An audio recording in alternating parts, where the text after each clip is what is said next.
আসসালামু আলাইকুম। আপনারা দেখতে পাচ্ছেন এখানে কাচ্চি বানানোর জন্য সবকিছু রেডি করা হচ্ছে।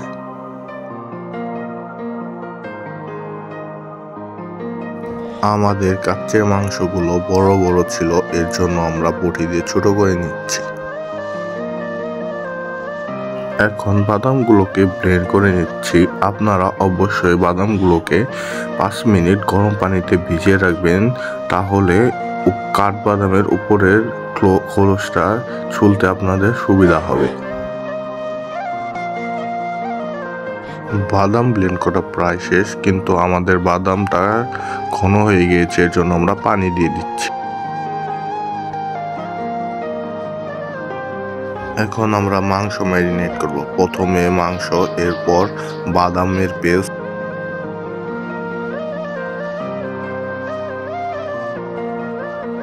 এখন দিব কাচ্চির যে মশলাটা আছে ওই মশলাটা কেটে আপনারা মাংসের উপর ঢেলে দিবেন।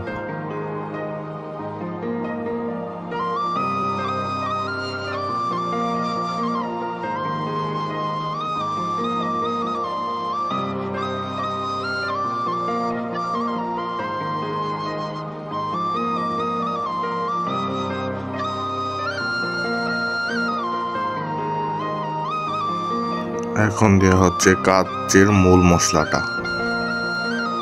আমি বলতে ভুলে গেছি, এখানে কিন্তু দইও দেওয়া হয়েছে, যেটা আপনাদেরকে আমি দেখাইনি, তো আপনারা অবশ্যই দই ব্যবহার করবেন।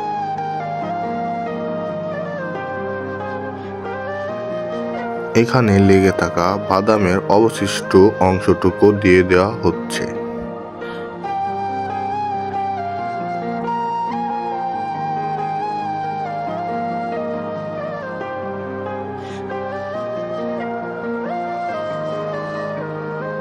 এখন দেওয়া হবে আদা রসুন পেস্ট।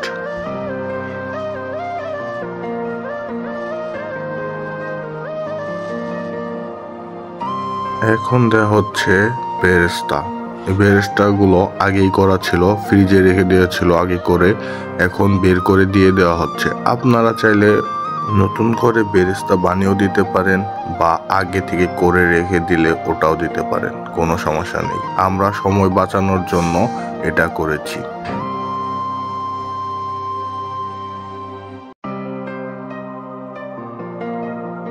এখন দেওয়া হচ্ছে স্বাদ মতো লবণ।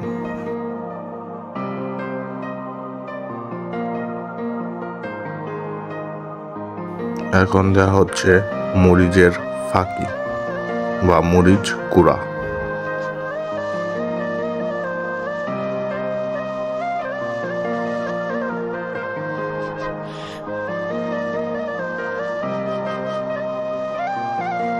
এখন দেওয়া হবে ঘি। আমরা মোটামুটি সব খাবারেই ঘি দিয়ে থাকি, কারণ আমাদের ঘি অনেক ভালো লাগে। এর জন্য আমরা চেষ্টা করি মোটামুটি সব খাবারেই ঘি দেওয়ার জন্য। ঘি দিলে ফ্লেভারটা ভালো আসে এবং একটা সুন্দর গন্ধ আসে।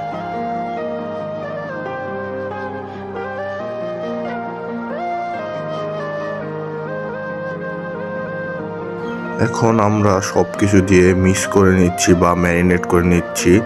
আপনারা অবশ্যই আপনাদের মাংস বা চাল অনুযায়ী আপনারা মশলা দিবেন, এবং আমাদের কিছু কিছু ইনগ্রিডিয়েন্টস মিস ছিল যেগুলো আমরা দিতে পারিনি, সো আপনারা ওগুলো অ্যাড করে নেবেন এবং মিক্সড করে বা ম্যারিনেট করে রেখে দিবেন। কিছুক্ষণ আগে আমরা পেঁয়াজগুলোকে বেরেস্তা করে নিয়েছি এবং আলুগুলোকে আমরা ফ্রাই করে নিচ্ছি, যাতে আলুটা হালকা সফট হয়ে যায়। ম্যারিনেট করা মাংসগুলো আমরা চুলায় দিয়ে দিয়েছি এবং দেখুন আপনারা মাংসগুলো কষানো হচ্ছে, কিন্তু কাচ্চিতে মূলত মাংস কষানো হয় না, মূলত দমে দেওয়া হয়। আমরা সময় বাঁচানোর জন্য এই কাজটা করেছি। এখন আমরা চালগুলোকে ধুয়ে নিচ্ছি এবং এই পাশে আমরা গরম পানির সাথে কিছু গরম মশলা এবং তেল দিয়ে এখানে গরম করতে দিয়েছি।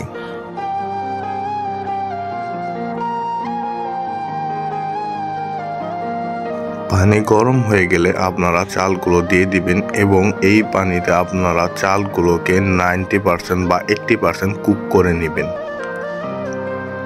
আমাদের চালগুলো রান্না হয়ে গেছে, এর জন্য আমরা চাল থেকে পানি আলাদা করে দিচ্ছি। এখন আমরা কাচ্চির লেয়ারিং করে নিচ্ছি বা ধাপ অনুযায়ী সাজিয়ে নিচ্ছি। এখন আমরা প্রথম ধাপ করছি। প্রথমে আপনারা রাইস দিয়ে দিবেন। নিচে আপনারা সবসময় রাইস দিবেন, কারণ নিচে যদি আপনারা মাংস দেন তাহলে মাংসটা পুড়ে যেতে পারে, তাহলে আপনারা মাংসটা খেতে পারবেন না। এখন আমরা দিয়ে দিচ্ছি মাওয়া। আপনাদের কাছে যদি মাওয়া না থাকে তাহলে আপনারা দুধ এবং ঘি মিক্স করে এমন বানিয়ে নিতে পারেন, তাহলে মাওয়ার মতো হয়ে যাবে। এখন দিয়ে দিচ্ছি পেঁয়াজ বেরেস্তা, যেগুলো আমরা আগে ভেজে রেখেছিলাম। এখন প্রথম লেয়ারের মাংস দেওয়া হবে। মাংস দেওয়ার আগে সবসময় অবশ্যই নাড়িয়ে চাড়িয়ে নেবেন, তাহলে মশলাগুলো মাংসের সাথে লেগে যাবে এবং খেতে খুব ভালো লাগবে। তো আপনারা মাংসগুলো ছড়িয়ে ছড়িয়ে দিবেন বা একটু দূরে দূরে দিবেন, যাতে একটা আরেকটার সাথে লেগে না যায়।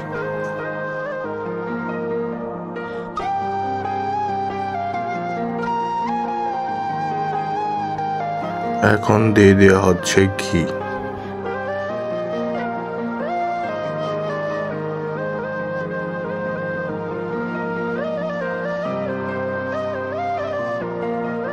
মাংসের উপরে আপনারা চাল দিয়ে দিবেন, তার উপরে মাওয়া দিয়ে দিবেন, তাহলে আপনাদের প্রথম লেয়ারের কাজ শেষ।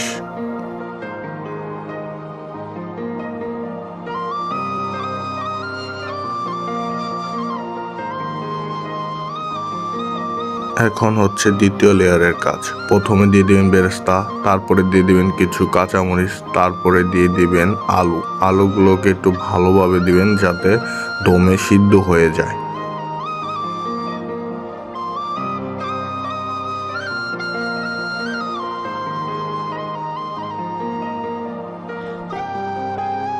এখন দ্বিতীয় লেয়ারের মাংসগুলো দিয়ে দেওয়া হচ্ছে। দেখতে পাচ্ছেন আমাদের মাংসের দুটা বড় বড় নলি ছিল, এটা এক কথা বলা যায় নল্লি কাচ্চিও হয়ে গেছে।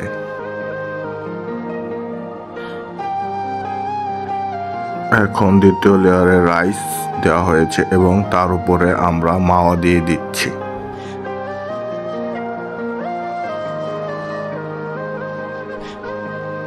দ্বিতীয় লেয়ারের কাজ শেষ। এখন আমরা একদম উপরের লেয়ারের কাজ করছি। প্রথমে দিয়ে দিচ্ছি বেরেস্তা।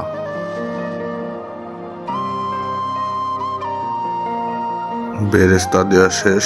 এখন কিছু কাঁচামরিচ দিয়ে দিচ্ছি।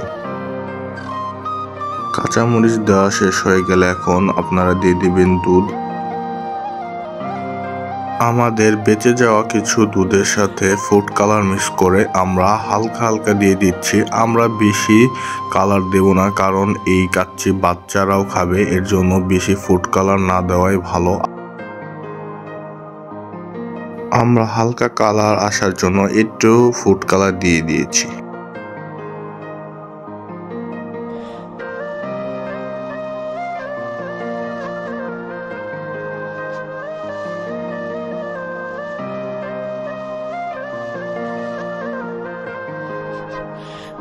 কাচ্চি দমে দেওয়া হবে, তার জন্য আমরা আটা দিয়ে ঢাকনাটাকে সিল করে দিচ্ছি, যাতে ভিতরের বাষ্পটা বাহিরে না আসে এবং দমটা ভালোভাবে হয়।